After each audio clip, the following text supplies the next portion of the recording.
BFM Business et 01 TV présente Tech & Co, le grand live du numérique avec François Sorel. Et si on parlait maintenant dans Tech & Co du chantier immense, colossal, pharaonique, du très haut débit en France. Sujet passionnant, bien sûr, que l'on débat actuellement à Saint-Étienne. Et j'accueille via Skype Étienne Dugas qui est avec nous. Bonjour Étienne, bonsoir. Bonsoir. Merci d'être avec nous. Vous êtes le président d'Infranum, qui est la fédération fondatrice du comité stratégique de la filière des infrastructures numériques. Vous regroupez 220 membres industriels et vous êtes donc à cette université du très haut débit qui, je le disais, se déroule au centre des congrès de Saint-Étienne. Peut-être avant d'entrer dans le détail de ce chantier du très haut débit, nous expliquer ce qu'on retrouve durant ces 2 jours pour cette université du très haut débit, Étienne. Alors écoutez, donc l'ensemble de l'écosystème est réuni effectivement à Saint-Étienne. Aujourd'hui, nous avons eu Laure de la Raudière, présidente de l'ARCEP, Cédrico, secrétaire d'État au numérique, Fabienne Dulac, directrice exécutive d'Orange. L'ensemble de la filière est réuni. 2 jours de travail. Il s'agit bien de travailler puisqu'il s'agit évidemment pour le grand plan France très haut débit de continuer à avancer. Et vous l'avez dit en préambule, c'est un chantier colossal, pharaonique. On est, pour vous donner quelques chiffres, on est à 2/3 de locaux raccordables aujourd'hui dans notre pays. On est à 1/3 de locaux raccordés. Il faut bien faire le distinguo entre ce qui est raccordable, c'est-à-dire que la fibre est accessible, et le raccordement. Le raccordement, c'est quoi? C'est tout simplement la fibre à la maison, c'est la box dans le salon raccordée à la fibre. Parce que bien évidemment, suite à cette pandémie, on s'est rendu compte encore plus fortement en fait de l'intérêt d'avoir de l'internet, du très haut débit. On en est aujourd'hui à un équipement déployé à hauteur de 78%, c'est ça? Alors, je vous ai dit 2/3. Donc on est sur 2/3, donc 66%. Ça dépend exactement de quel chiffre on parle. 2/3 de locaux rendus raccordables au 30 juin 2021. Rappelons que le très haut sur débit... un total... Oui. Allez-y, je vous en prie. Alors là, je ne vous parle pas de très haut débit, je vous parle de fibre optique. Alors effectivement, si on parle de très haut débit, votre chiffre est le bon, puisque par définition, la 5G est également du très haut débit, mais ce n'est pas de la fibre optique. Tout à fait. Et de la 4G aussi, qui peut être considérée comme du très haut débit. Enfin voilà, il y a ainsi que le satellite, toutes les technologies, par définition, le très haut débit est agnostique, technologiquement parlant. On sait que le calendrier est malgré tout serré, très ambitieux pour recouvrir quasiment 100% des foyers français dans le très haut débit. Est-ce qu'à votre avis, ce calendrier, j'imagine que vous en avez discuté avec Cédric O, avec Fabienne Dulac, est-ce que ce calendrier sera maintenu et respecté, à votre avis? Mieux que ça, nous sommes en avance. Premier chantier d'infrastructure de notre pays depuis la nuit des temps qui est en avance, ce qui est quand même assez rare pour être noté.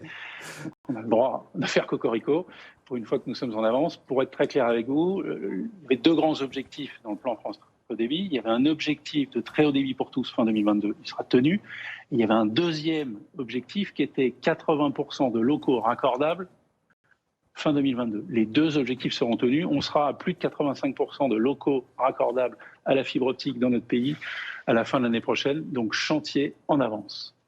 Et comment se comporte-t-on? Alors, on va peut-être se comparer à nos petits voisins européens. Est-ce qu'on est plutôt bons élèves dans ce déploiement du très haut débit en France, Étienne? Mieux que ça, on est champion d'Europe. Nous sommes champions d'Europe, tout simplement. Pour vous donner quelques chiffres, nous avons raccordé, malgré la pandémie, l'année dernière, 5,8 millions, rendus raccordables à la fibre optique, 5,8 millions de locaux dans notre pays. Nous ferons encore mieux cette année. Notre observatoire indiquait en mai dernier 6,2 millions de locaux rendus raccordables. On fera vraisemblablement mieux. Nous sommes champions d'Europe. 2 autres chiffres qui vont vous parler. Nous rendons raccordables dans notre pays tous les jours, aujourd'hui, 23 000 locaux. 23 000 locaux sont rendus raccordables tous les jours dans notre pays. C'est plus de 33 000 collaborateurs directs, 33 000 salariés qui sont tous les jours, au quotidien, à déployer ce grand réseau. Encore une fois, grand chantier d'infrastructure, plus grand chantier d'infrastructure de notre pays à l'heure actuelle, et encore une fois en avance. Alors la conséquence positive de tout cela aussi, c'est l'emploi. Vous l'avez évoqué, mais j'aimerais qu'on y revienne quelques secondes. Des dizaines de milliers d'emplois, de nouveaux métiers créés aussi, Étienne, grâce à ce déploiement du très haut débit et de la fibre optique. Alors tout à fait. Nous avons embauché massivement, nous avons formé. Il était capital de former, plus de 40 centres de formation labellisés sur l'ensemble du territoire, répartis géographiquement de manière à rendre accessible à chacun des apprenants. L'avantage également des formations très très courtes. Pas besoin d'avoir des compétences requises à l'embauche, il fallait juste se lever le matin et tous les matins, si vous pouvez me permettre. Et l'ensemble de ces forces vives sont aujourd'hui mobilisées. Le TGV est lancé à pleine vitesse. Et encore une fois, les objectifs 2022 seront tenus. Je n'ai pas évoqué les objectifs 2025. Oui, qui objectifs lancés par le président Macron, c'est fibrer la totalité de notre pays d'ici 2025. Donc on est lancé à pleine vitesse vers cet objectif.